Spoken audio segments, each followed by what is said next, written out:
Be me, Sharon. Successful corporate lawyer, 52 years old. Raised my son George to be enlightened about gender equality. Always made sure he understood male privilege from early age. When he was little, constantly corrected his behavior when he showed typical toxic masculine traits. Rough play? Shut that down immediately. Wanting toy cars or action figures? Redirected him to more nurturing toys. Any sign of aggression or competitiveness? Long lectures about how men use violence to oppress women. Made sure he knew that his natural male instincts were problematic. Taught him to always defer to women in conversations. Explained how men historically oppressed women, and he needed to make up for that. Never let him forget that being born male gave him unearned advantages. Raised him to be the perfect feminist ally. George grows up quiet, always apologizing for existing. In school, never stands up for himself when bullied. Constantly second-guessing every interaction with girls. Comes home asking if it's okay to answer questions in class because he doesn't want to take up space. Perfect. Exactly what I wanted. A man who understands his place in dismantling the patriarchy. Fast forward to last week. George is 30 now, still single, works some dead-end office job. Barely speaks to me anymore, which honestly I attributed to typical male emotional unavailability. Suddenly he calls, says he's coming over to talk. Voice sounds different, strained, whatever. Probably wants to borrow money again. He shows up at my door and I immediately notice something's off. Usually he slouches, keeps his head down, speaks softly. This time he's standing straight, looking directly at me. We need to talk, Mom. I invite him in, offer him tea, like always. He refuses, just stands in my living room staring at me. Sharon, he says. Wait, what? He called me Sharon, not Mom. I've been in therapy for 6 months now. Oh great, here we go. Probably some male therapist filling his head with toxic masculinity nonsense. I start to explain how therapy can be problematic when it doesn't account for gender dynamics. Stop talking, he interrupts. Excuse me? For once in my life, you're going to listen to me speak without interrupting, without correcting, without lecturing. The audacity. I try to respond, but he holds up his hand. Do you know what my therapist told me? She told me that everything I thought was wrong with me, every reason I couldn't connect with people, every fear I had about my own existence could be traced back to you. His voice is getting louder, angrier. This is exactly the kind of aggressive male behavior I spent years trying to eliminate. George, you're raising your voice at me, and that's not okay. Oh, no, he shouts. Actually shouts at me. You don't get to tone police me anymore. You don't get to make me feel guilty for having emotions. He starts pacing around my living room. Do you have any idea what you did to me? I try to explain that I raised him to be conscious of gender inequality, that everything I did was to make him a better man, that the world needs men who understand their privilege. He laughs, but it's not a pleasant sound. Privilege? Privilege? He's practically screaming now. I spent my entire childhood believing that everything about me was wrong. Every instinct, every interest, every natural behavior was something to be ashamed of. George, please calm down. I will not calm down. He starts listing things, counting on his fingers. I was afraid to play sports because you told me competition was toxic masculinity. I never learned to stand up for myself because you said male aggression was always wrong. I couldn't make friends with other boys because you convinced me they were all potential predators. I was terrified to show interest in girls because you made me believe that male sexuality was inherently threatening. This is ridiculous. I explained to him that these are real issues in society, that I was protecting him from becoming part of the problem, that raising awareness about these issues was good parenting. Protecting me? He stops pacing, stares at me. You destroyed me. You made me hate everything about myself that was male. You convinced me that my natural desires, my instincts, my very existence was harmful to women. His face is red, hands shaking. I've never seen him this angry. George, I understand you're upset, but... Upset? I'm not upset. I'm furious. I'm furious that I spent 25 years of my life apologizing for existing.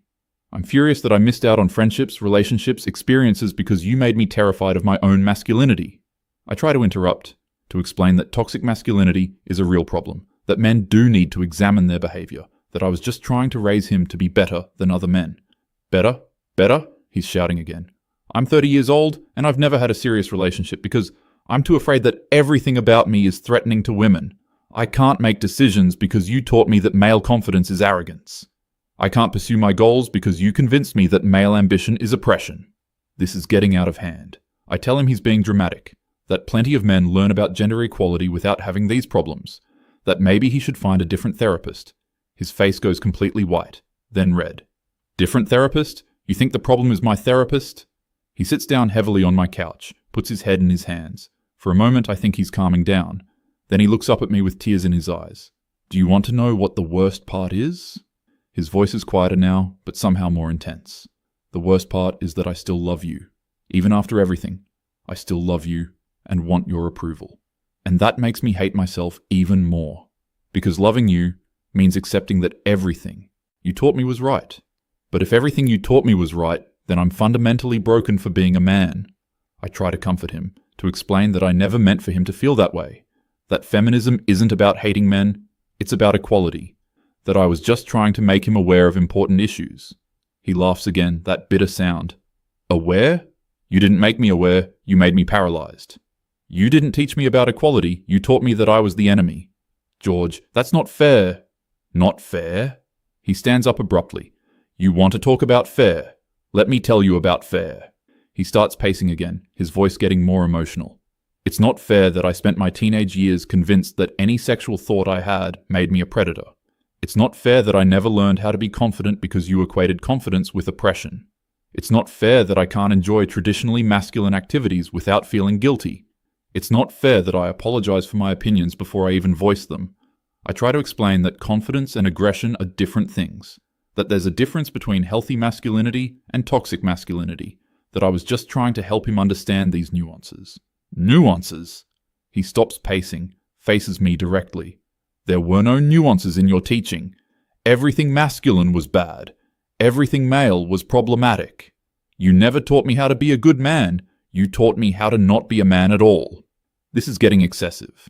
I tell him that he's misremembering things, that I always supported him, that I just wanted him to be thoughtful about gender issues. Thoughtful? Thoughtful? His voice cracks. I think about gender every waking moment because you made it the center of my identity. I can't have a conversation without analyzing whether I'm taking up too much space. I can't pursue a woman I'm attracted to without wondering if my interest is inherently predatory. I can't feel proud of accomplishments without wondering if I only succeeded because of male privilege. I start to explain that examining privilege is important, that self-reflection is a good thing, that these are conversations more men should be having. But not every conversation, not every moment, not every breath. He's crying now, which is honestly making me uncomfortable. You made gender the lens through which I see everything, and it's killing me. I try to approach him, to offer comfort. He steps back. Don't. Just don't. I came here to tell you something, and I need to say it. He takes a deep breath, wipes his eyes. His voice gets very quiet and very steady. You made me ashamed to be a man, Mom. The words hit me like a physical blow. What does he mean, ashamed to be a man? I never wanted him to be ashamed. I wanted him to be aware, conscious, thoughtful. George, that's not what I intended. I don't care what you intended. He's shouting again, louder than before. I care what you did. Something snaps inside me. How dare he blame me for trying to make him a better person? How dare he attack me for raising him with values? How dare he make me the villain for teaching him about oppression? You think I made you ashamed? I hear myself shouting back. You should be examining your privilege. You should be thinking about these things. The fact that you're upset about it just proves you needed to learn it. Men who don't think about their impact on women are the problem. He stares at me in complete shock. There it is, he says quietly. There's the real you. Even now, even when I'm telling you that your parenting damaged me, you can't stop lecturing me. You can't even consider that you might have been wrong. Wrong? I wasn't wrong. These are important issues. The world needs men who understand these things. I tell him this, explain that his resistance to examining his privilege is exactly the problem. My resistance? He laughs that bitter laugh again. I've examined my privilege every day for 30 years. I've examined it so much that I can't see anything else about myself. I've examined it so much that I don't know who I am underneath it. This is ridiculous. I raised him to be thoughtful and he's attacking me for it. I tell him that maybe he needs to find better friends, people who support his growth, that maybe his therapist is undermining the important work we did. Important work? You call destroying my self-worth important work?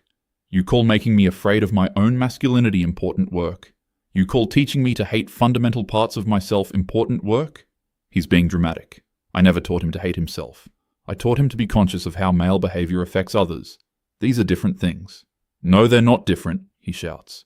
Not the way you taught them, Not when every natural impulse was met with a lecture about oppression. Not when every sign of confidence was labelled as potential aggression. Not when every moment of male bonding was analysed for toxic elements. I try to explain that analysis is good, that unconscious behaviour can be harmful, that awareness prevents problems. Awareness, yes. Paralysis, no. You didn't give me awareness, you gave me analysis paralysis. You didn't give me consciousness, you gave me constant guilt. You didn't give me tools to be a better man, you gave me reasons to hate being a man at all. This is getting out of hand. He's clearly been influenced by some anti-feminist rhetoric, probably his therapist, probably some men's rights nonsense. I tell him this, explain that these talking points sound familiar. His face goes completely dark. There it is again. Dismissal. Instead of listening to what I'm telling you, you're analysing who might have influenced me. Instead of considering that your methods might have been harmful, you're assuming I've been brainwashed. Do you see what you're doing? Even now, you can't stop analysing and controlling.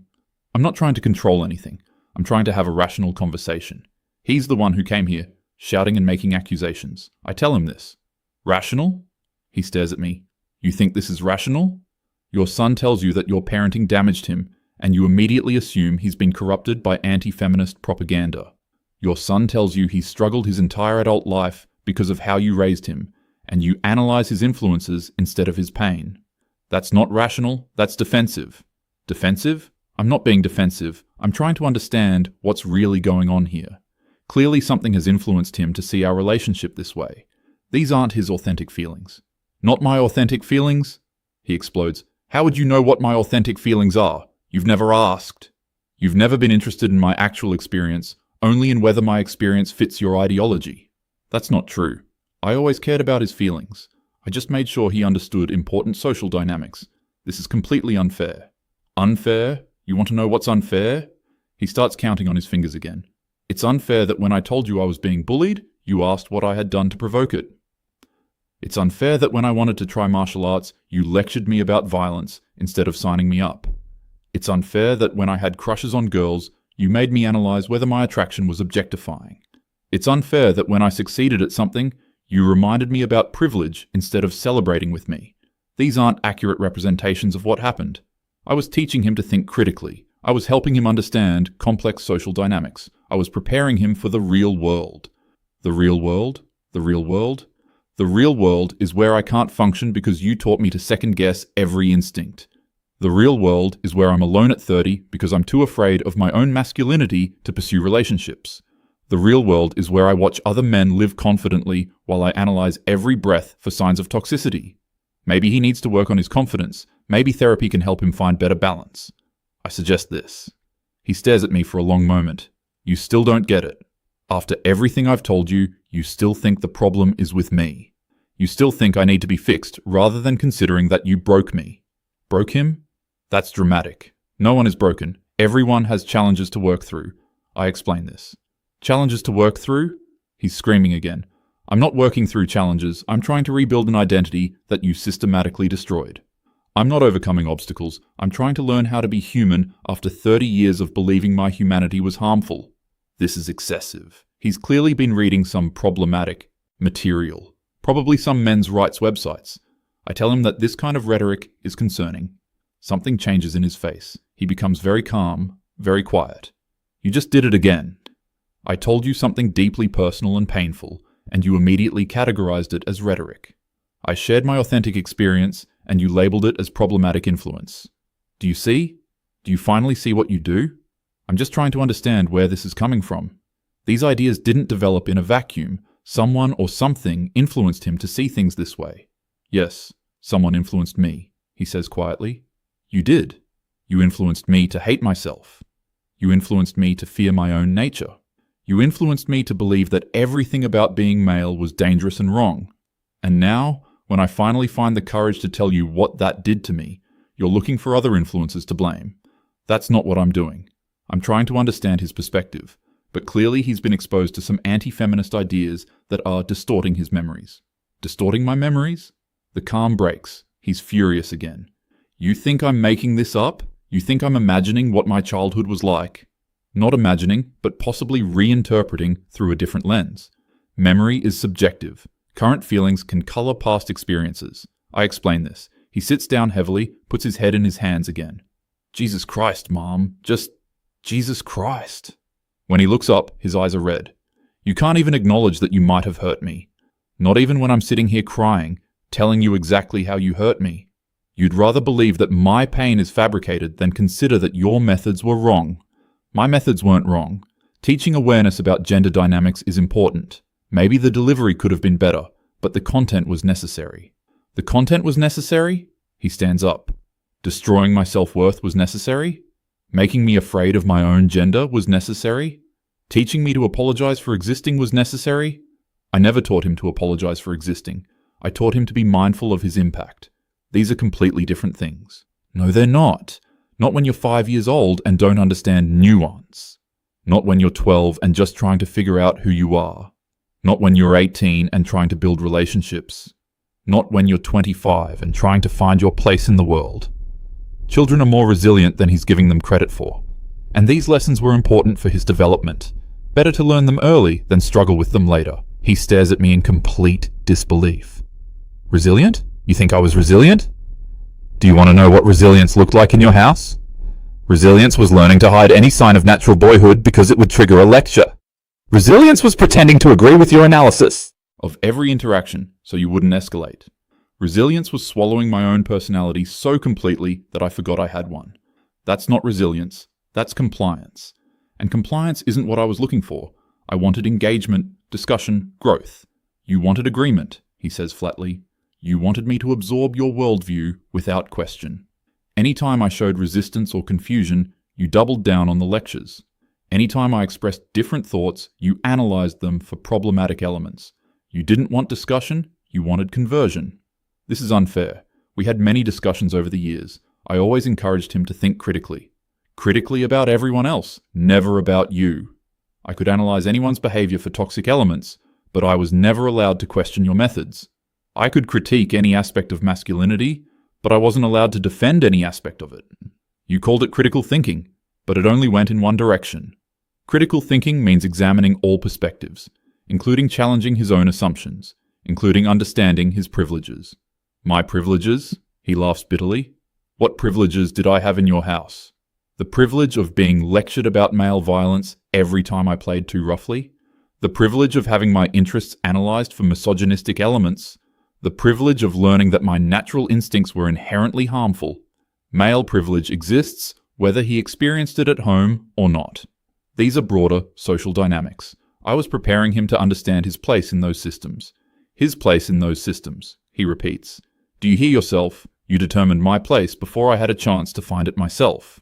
You decided who I was going to be in the world before I knew who I was as a person. I was giving him tools to navigate complex social realities, tools that many men never develop, tools that would make him a better partner, friend, colleague. Tools? These weren't tools, they were shackles. Tools help you build things, shackles keep you from moving. You didn't give me the ability to navigate social realities, you made me afraid to participate in them. Fear isn't necessarily bad. Healthy fear prevents harmful behavior. Some caution around gender dynamics is appropriate. He stops moving, stops talking, just stares at me. Healthy fear, he repeats quietly. You think the fear you instilled in me was healthy. Caution around potentially harmful behavior is always healthy. Awareness of impact on others is always good. These are basic social skills. Basic social skills, he says, still quiet. Is it a basic social skill to be afraid to speak in meetings because you might be taking up too much space? Is it a basic social skill to apologize before stating any opinion? Is it a basic social skill to analyze every interaction for signs that you're being oppressive?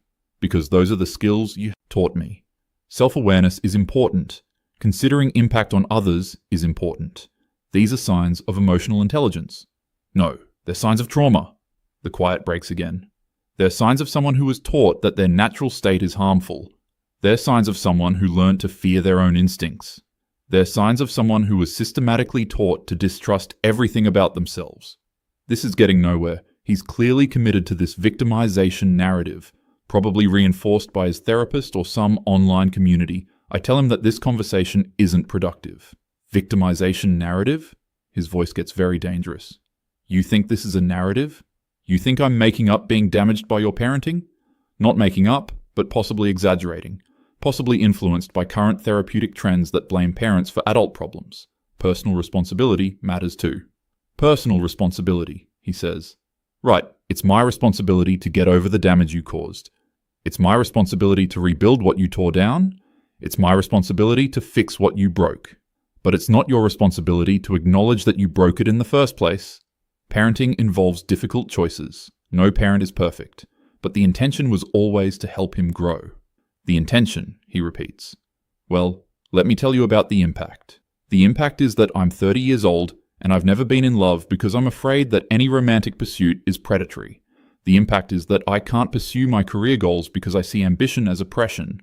The impact is that I have no close male friendships because I was taught to see masculinity as inherently toxic. The impact is that I hate fundamental parts of who I am. These sound like problems that therapy can address. Personal growth is always possible. Maybe he needs a different therapeutic approach. He starts laughing, not the bitter laugh from before. A completely exhausted, broken laugh. A different therapeutic approach, he says. Because the current one is helping me too much? Because learning to value myself despite your conditioning is the wrong direction? Because developing healthy masculinity is problematic? Healthy masculinity is fine, but it needs to be examined and conscious, not unconscious and potentially harmful. Conscious? I've been conscious every moment of my life. He's screaming again. I've been so conscious I can't function. I've been so examined I don't know who I am. I've been so aware I'm afraid to exist. This level of emotion isn't healthy. This kind of anger toward women is exactly the problem. This is why examining masculinity is so important. He stops screaming, goes completely silent, stares at me with an expression I've never seen before. Anger toward women, he says very quietly. I'm angry at you, my mother, who damaged me. And you immediately categorize that as anger toward women. You can't even separate your identity as a woman from your identity as my mother who hurt me. Personal attacks on me are attacks on women. This kind of blame toward mothers is a common pattern, especially when influenced by anti-feminist rhetoric. Personal attacks, he says. Telling you how your parenting affected me is a personal attack. Sharing my pain with you is anti-feminist rhetoric. Asking you to take responsibility is an attack on women. Do you see how you do this? Do you see how you make everything about gender politics instead of about me? Gender politics affect everything. Personal relationships don't exist in a vacuum. These patterns are larger than individual families. These patterns are larger. He stops himself mid-shout, takes a deep breath. I can't do this anymore. You just proved everything I've been trying to tell you. I'm your son, telling you about my pain, and you're turning it into a gender studies lecture. I'm a human being asking for acknowledgement from my mother, and you're analyzing me as a representative of problematic masculinity. You can't see me as separate from your ideology. My views about gender aren't ideology. They're based on research, experience, and analysis. They're informed perspectives on real social problems. Informed perspectives, he says. Right. And my lived experience as your son is what? Uninformed? Invalid? Corrupted by anti-feminist influence? His perspective is valid but limited. One person's experience doesn't invalidate broader patterns. Individual feelings don't change structural realities. He nods slowly. My experience is valid but limited. My feelings are individual and don't matter compared to structural realities. Do you understand that this is exactly what I'm talking about? You just dismissed my entire life experience as less important than your political beliefs. It's not about politics. It's about understanding how systems work. Personal feelings, while valid, exist within larger contexts. Systems, he says. Contexts. Structures. Everything except me. Everything except your son who is standing here telling you that you hurt him. Hurt is subjective. Growth often involves discomfort. Learning about inequality is sometimes uncomfortable for those with privilege. Growth, he repeats. Learning. Right. You're still doing it. You're still teaching me instead of listening to me. I'm trying to help him understand. These concepts are complex. Emotional reactions don't always lead to accurate insights. Emotional reactions, he says, like crying when I tell you about my pain, like getting angry when you dismiss it, like feeling hurt when you analyze it instead of acknowledging it. Those emotional reactions? Strong emotional reactions can cloud judgment. Some distance and perspective might be helpful. Maybe he should take time to process these feelings. He walks to the door, turns back to look at me. You will never acknowledge what you did to me, will you? You will never take responsibility. You will never see me as more important than your ideology. This isn't about ideology. It's about being a thoughtful, conscious person. These are important values. Important values, he says. More important than your son. He opens the door. I won't be coming back, Mom. Not until you can see me as a person instead of a case study. He's being dramatic. This will blow over. When he calms down, he'll realize I was trying to help. But as he walks away, something feels wrong. Something feels broken. Maybe I should call him later. Maybe we can work this out. Later, I try calling. It goes straight to voicemail. I leave a message explaining my perspective. How gender awareness is important. How these conversations are necessary. He doesn't call back. Days pass. I leave more messages, each one explaining why his reaction was disproportionate, why he needs to understand the bigger picture. Weeks pass. No response. I reach out to his friends. They say he's doing well, that he seems happier actually, that he's started dating someone. Dating someone? After everything he said about being afraid of relationships? Maybe his therapist helped him work through his issues. Months pass. I hear through mutual friends that he got engaged. Engaged? To someone he just started dating? This seems impulsive. I wasn't invited to the wedding. I find out about it on social media. He looks happy in the photos. Confident. Like a completely different person. Maybe I should reach out. Congratulate him. Explain that I support his happiness. Try to rebuild the relationship. I write a letter, explaining my perspective, how I've reflected on our conversation, how I think we both made mistakes, how we can move forward. The letter comes back unopened. Return to sender, written in his handwriting. Years pass. I hear he had a son, then a daughter. He's successful at work now. Confident, assertive. Everything I tried to teach him not to be. Maybe I was wrong. Maybe my methods were too intense. Maybe I should have been more balanced. But the principles were still right. Gender equality is still important. Male privilege still exists. These things still matter. But sitting here alone in my house, looking at pictures of a son who won't speak to me, grandchildren I'll never meet.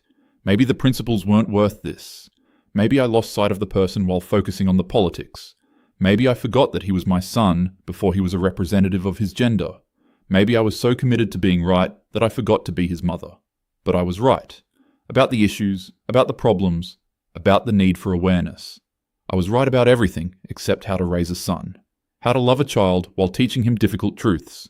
How to build him up while breaking down harmful systems. The phone rings. For a moment, I think it might be him.